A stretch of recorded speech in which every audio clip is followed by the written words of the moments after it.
Daytime. SCP Daytime.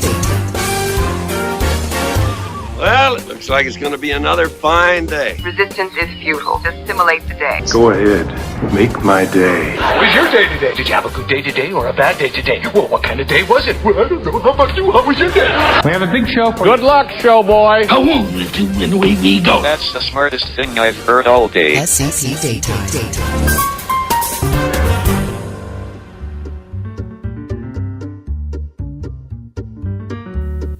Campaign time again. Lots of words already flown and plenty more words fixing to fly.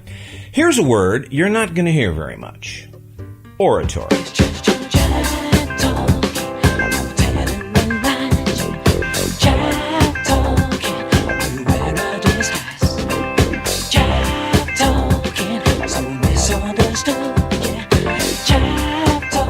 The art or practice of formal speaking in public. Wow, you can just smell the mold on that golden oldie, can't you? Those oldies but goodies. This time out, the two that the process has boiled down to have shown very little thus far in the way of any intention of following in the finely articulated footsteps of such iconic orators as, say, Thomas Jefferson, Abraham Lincoln, Franklin Roosevelt, or even more recently, Ronald Reagan. No. If you're looking for spellbinding, inspirational, life-changing phraseology, you're just wasting your time tuning into CNN or MSNBC or Fox News to hear what the presumptive potential wannabe leaders of the free world have to offer up in the way of words of wisdom. When you say nothing at all. You'll need the History Channel to feed that need. This time out, all signs point to the presidential election of 2016 being played out in what purports to be the new tech technique of moving the masses.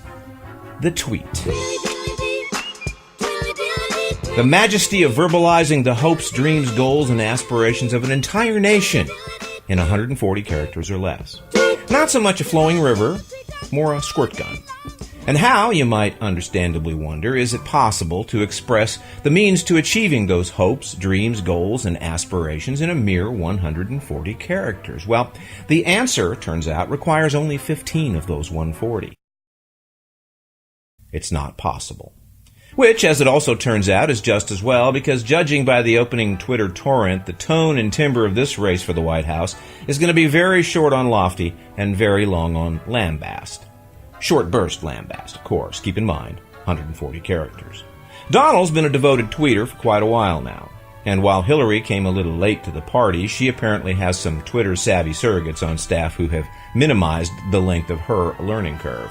Let's have a look at a little of the highbrow back and forth we can expect from the two presumptives. This exchange prompted by the president's endorsement of the former Secretary of State. The country's in the very best of hands, the best of hands, the best of hands.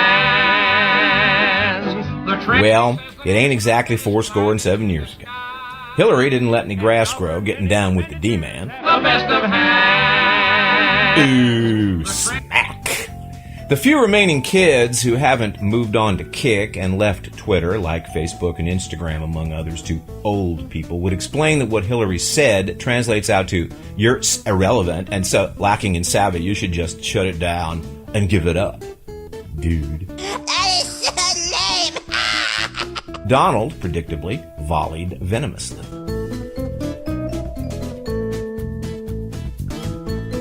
Well, as the church lady would suggest, Well, isn't that special? the presumptive nominees of the two major political parties for the office of President of the United States snipping, sniping, bickering, and bitching at each other in a format that puts the level of discourse somewhere just south of Nicki Minaj throwing shade on Miley Cyrus. And now,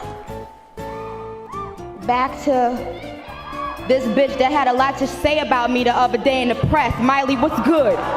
And only a tad north of the snipping, sniping, bickering, and bitching more commonly heard at the cool kids table in the middle school cafeteria. No naivete or rose-colored glasses anywhere to be found in my take on things, but seriously, I really had hoped that we, the people, were at the very least going to be afforded the common courtesy of spirited debate and discussion, as opposed to spitting and dissing. I prefer cats. They're unpredictable and cussed, like women. You know? Oh, we don't want to do that. It was obviously too much to ask that we might experience, say, Lincoln and Douglas, or even Kennedy and Nixon, but really, Pee-wee and Francis? I know you are, but what am I? I know you are, but what am I? I know you are, but what am I? I know you are, but what am I? Infinity. Backbiting, pinching, and pulling hair aren't new techniques when it comes to political campaigns. In 1800, Thomas Jefferson offered up that his opponent, John Adams, was, quote, a hideous, hermaphroditical character who has neither the force and firmness of a man, nor the gentleness and sensibility of a woman. English teachers all over this great land of ours today, of course, feeling both aghast that campaigns were that dirty that long ago and nostalgic for a time when those dirty campaigns employed the kind of intellectual vocabulary that included words like hermaphroditical. Crooked Hillary is really more Kim and Chloe than Kipling, don't you think?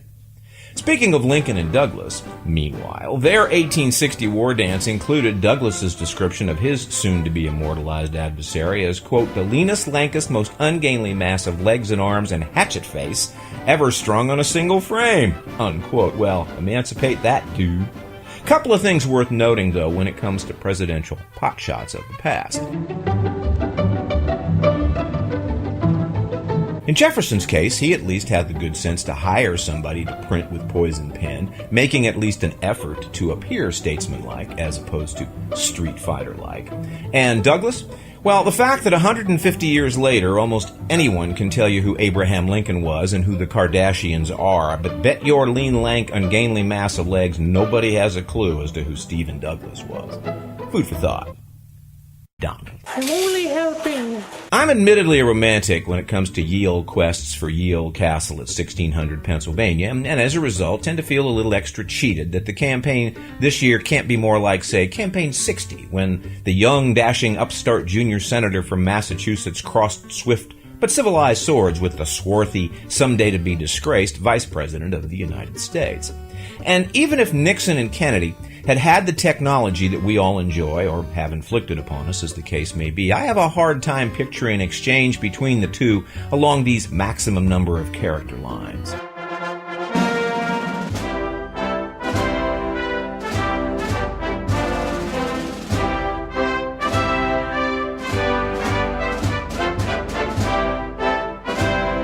Admittedly, the now revered days of asking not what your country can do for you were neither as lofty nor as literate as we would like to remember, or as our parents and grandparents probably would have liked them to be.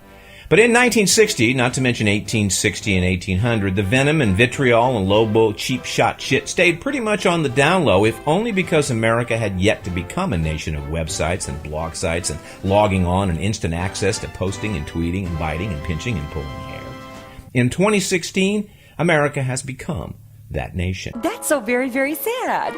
And rather than being inspired with articulate visions of the realizations of our collective hopes, dreams, goals, and aspirations, we're looking at 5 more months of shade throwing where there should be lights shining, diss where there should be discussion, upmanship where there should be uplift. At Donald the Demagogue and at Crooked Hillary.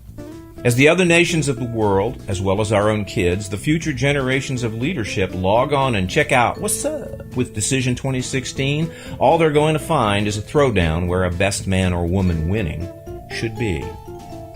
Lots of words already flown, lots more fixing to fly. The whole sad, sorry state of this page in our history book, though, can be summed up in just 11 of 140 characters.